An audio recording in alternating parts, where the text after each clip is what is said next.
नमस्कार दोस्तों, कैसे हैं आप सभी। उम्मीद करता हूँ अच्छे होंगे। दोस्तों, स्टडी मिरर पर आपका स्वागत है। और जैसा कि आपको पता है कि हम जियोग्राफी के क्वेश्चन की सीरीज़ कर रहे हैं और टारगेट रखा है 4000 प्लस क्वेश्चन का। इससे पहले 2 वीडियो कवर किए थे, उनमें 20-20 क्वेश्चन थे और ये वीडियो भी 20 क्वेश्चन का होने वाला है।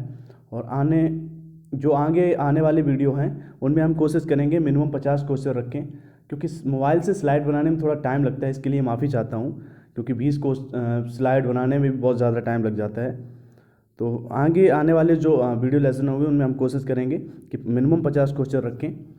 फिलहाल जो 20 महत्वपूर्ण क्वेश्चन हैं उनकी तरफ चलते हैं। और ये क्वेश्चन आने वाले जितने भी 2021 में एग्ज़ाम है जिनमें भूगोल का पोर्शन है, उन सभी एग्ज़ाम के लिए बेनिफिशियल होने वाले हैं, क्योंकि ये सारे क्वेश्चन प्रीवियस ईयर क्वेश्चन हैं। तो चलते हैं आज के पहले क्वेश्चन की तरफ। क्या है आज का पहला क्वेश्चन? आज का पहला क्वेश्चन है कि कोंकण रेलवे की लंबाई लगभग कितनी है। ऑप्शन ए है 580 किलोमीटर, 760 किलोमीटर, 960 किलोमीटर या फिर 1050 किलोमीटर। आपको बताना है कोंकण रेलवे की लंबाई लगभग में कितनी है। तो आंसर हो जाएगा बी, 760 किलोमीटर कोंकण रेलवे की लंबाई है। Answer B, 760 kilometre Konkan railway की लंबाई। आंसर बी बिल्कुल करेक्ट होगा। अगला क्वेश्चन है कि कोंकण रेलवे जोड़ती है, ये पूछा है कोंकण रेलवे कहाँ से कहाँ तक है, मतलब किन शहरों को जोड़ता है, ये पूछा गया है। ऑप्शन ए है रोहा मैंगलोर को, बी है गोवा मैंगलोर को, सी है कन्याकुमारी और मैंगलोर को, या फिर डी कन्याकुमारी मुंबई को। आपको बताना है कोंकण रेलवे जो कि किसको जोड़ता है, ये क्वेश्चन पूछा गया है। साथ ही इससे पहले जो क्वेश्चन था वो कोंकण रेलवे से ही संबंधित था। इसमें ये पूछा था कि कोंकण रेलवे की लंबाई कितनी थी। तो 760 किलोमीटर आपको हमने बताई। ऑप्शन बी इसका बिल्कुल करेक्ट था, 760 किलोमीटर। और दूसरा क्वेश्चन ये पूछा है कि किन किन शहरों के बीच में कोंकण रेलवे मार्ग जुड़ा हुआ है। तो इसका आंसर ए हो जाएगा, रोहा और मैंगलुरु को कोंकण रेलवे जोड़ती है। आंसर ए, रोहा और मैंगलुरु को कोंकण रेलवे जोड़ता है। आंसर ए बिल्कुल करेक्ट होगा।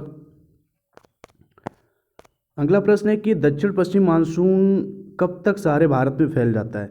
5 जून से 5 जून तक, या फिर 15 जून तक, 1 जुलाई तक, या फिर 15 जुलाई तक। आपको बताना है जो दक्षिण पश्चिमी मानसून है वो पूरे भारत में कब तक फैल जाता है। तो इस प्रश्न का उत्तर हो जाएगा डी, 15 जुलाई। 15 जुलाई तक जो दक्षिण पश्चिमी मानसून है वो पूरे भारत में फैल जाता है। 15 जुलाई तक दक्षिण पश्चिम मानसून पूरे भारत में फैल जाता है और ये 15 सितंबर तक बना रहता है। साथ ही 5 जून से ये एक्टिवेट होता है, जबकि पूरी तरीके से 15 जुलाई को पूरे भारत में लागू हो जाता है, पूरे भारत में फैल जाता है, सॉरी। और प्रश्न एक बार फिर से रिपीट कर देते हैं, दक्षिण पश्चिमी मानसून कब तक सारे भारत में फैल जाता है। तो इसका आंसर होगा डी, 15 जुलाई बिल्कुल करेक्ट आंसर होगा। चलते हैं अगले क्वेश्चन की तरफ। अगला क्वेश्चन है कि निम्नलिखित में से कौन सा राज्य नर्मदा नदी की घाटी का हिस्सा नहीं है। मध्य प्रदेश, गुजरात, महाराष्ट्र या फिर राजस्थान। आपको बताना है इनमें से एक राज्य ऐसा है जो नर्मदा नदी घाटी का हिस्सा नहीं है। तो आंसर डी, राजस्थान बिल्कुल करेक्ट होगा। जबकि मध्य प्रदेश, गुजरात और महाराष्ट्र नर्मदा नदी घाटी का हिस्सा हैं, क्योंकि इन राज्यों में नर्मदा नदी बहती है। जबकि राजस्थान इस प्रश्न का बिल्कुल सही आंसर होगा, क्योंकि नर्मदा नदी घाटी का हिस्सा राजस्थान नहीं है। तो आंसर डी बिल्कुल करेक्ट होगा। चलते हैं अगले क्वेश्चन की तरफ। पूछा है नीलगिरी की पहाड़ियों में पेड़ की सामान्य जाति है, साल या यूकेलिप्टिक चीड़ के पेड़, या फिर टीक के, या जो टीक या फिर सागौन के पेड़ जो होते हैं वो बहुतायत मात्रा में पाए जाते हैं। आपको बताना है इन चारों ऑप्शन में कौन से वृक्ष सबसे ज़्यादा नीलगिरी पहाड़ियों में पाए जाते हैं। तो आंसर हो जाएगा यूकेलिप्टिक।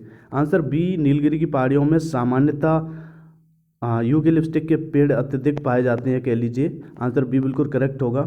नीलगिरी की पहाड़ियों में पेड़ की सामान्य जात यूकेलिप्टिक हो जाएगी। आंसर बी बिल्कुल करेक्ट होगा इस प्रश्न का।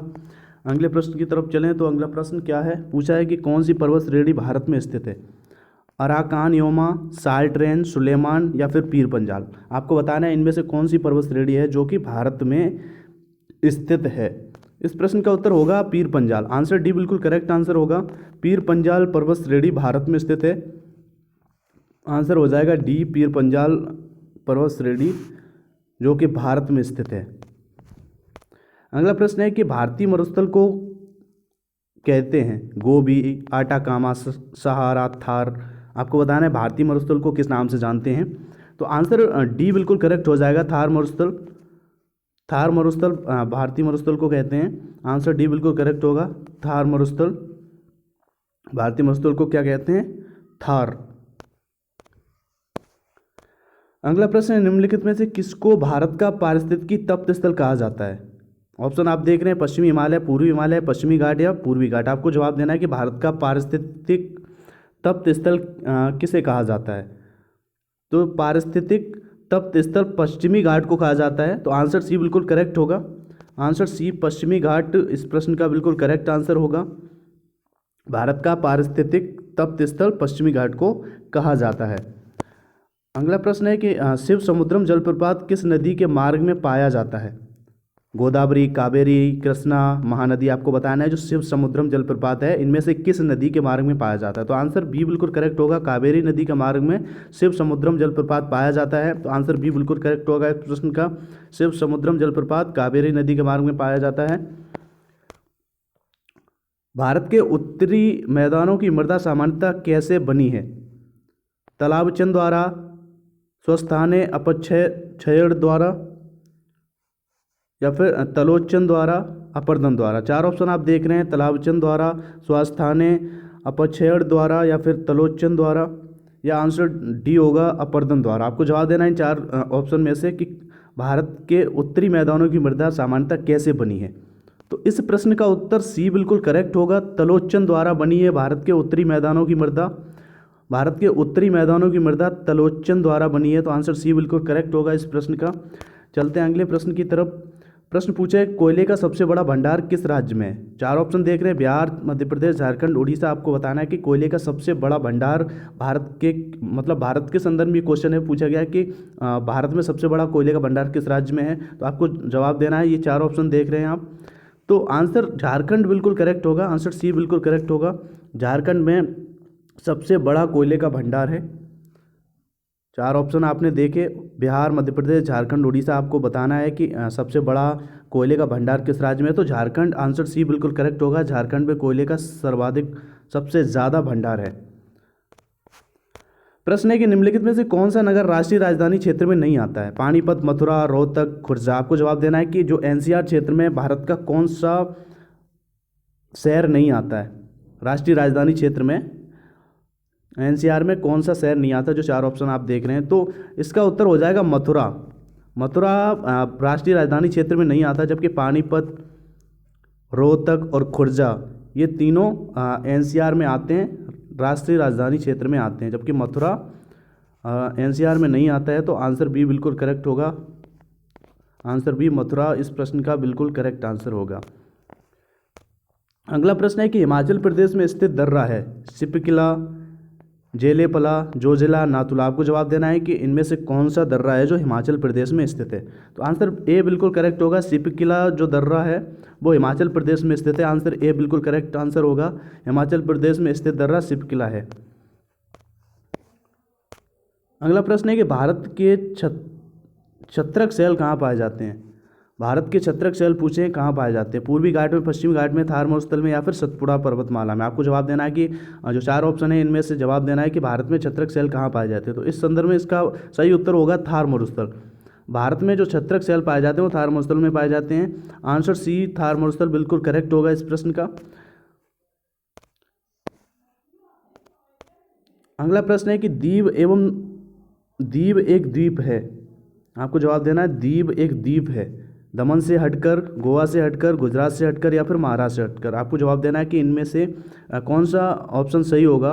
द्वीप एक द्वीप है इसके संदर्भ में। तो आंसर सी बिल्कुल करेक्ट होगा, द्वीप एक द्वीप है गुजरात से हटकर। द्वीप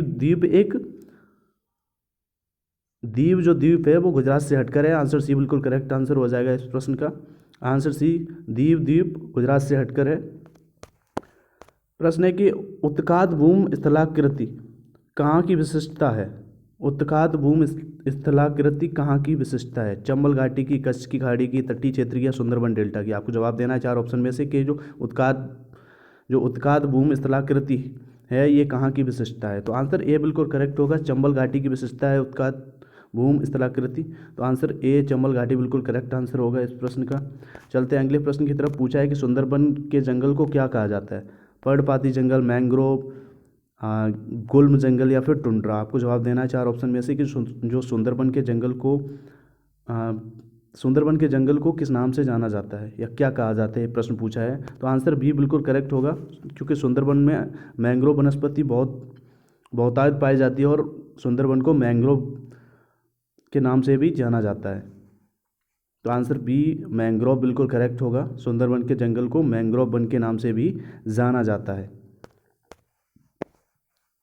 अगला प्रश्न है कि भारत की निम्न नदियों में से कौन सी नदी डेल्टा नहीं बनाती? गोदावरी, गंगा, महानदी, ताप्ती? आपको जवाब देना है कि चार ऑप्शन में से कौन सी ऐसी नदी है जो डेल्टा नहीं बनाती है। भारत की जो चार नदियां हैं इनमें से ताप्ती ऐसी नदी है जो डेल्टा नहीं बनाती है, जबकि गोदावरी, गंगा और महानदी है ये तीनों डेल्टा बनाती हैं। तो आंसर डी बिल्कुल करेक्ट होगा, ताप्ती नदी डेल्टा नहीं बनाती है। आंसर डी जो ताप्ती नदी है ये डेल्टा नहीं बनाती है, जबकि गोदावरी, गंगा और महानदी डेल्टा बनाती हैं। तो इस प्रश्न का उत्तर होगा डी ताप्ती नदी, जो कि भारत की ऐसी नदी है जो डेल्टा नहीं बनाती है। इन ऑप्शन के हिसाब से ये जवाब होगा। चलते हैं अगले प्रश्न की तरफ। पूछा है कि भिलाई इस्पात संयंत्र किसकी मदद से स्थापित किया गया था? यूएसए, रूस, यूके, जर्मनी? आपको जवाब देना है कि किसके सहयोग से भिलाई इस्पात संयंत्र स्थापित किया गया था। तो आंसर हो जाएगा रूस, सोवियत संघ। आपको याद रखना है इस संदर्भ में, इस प्रश्न का उत्तर हो जाएगा रूस। आंसर बी बिल्कुल करेक्ट, भिलाई इस्पात संयंत्र रूस की मदद से स्थापित किया गया था।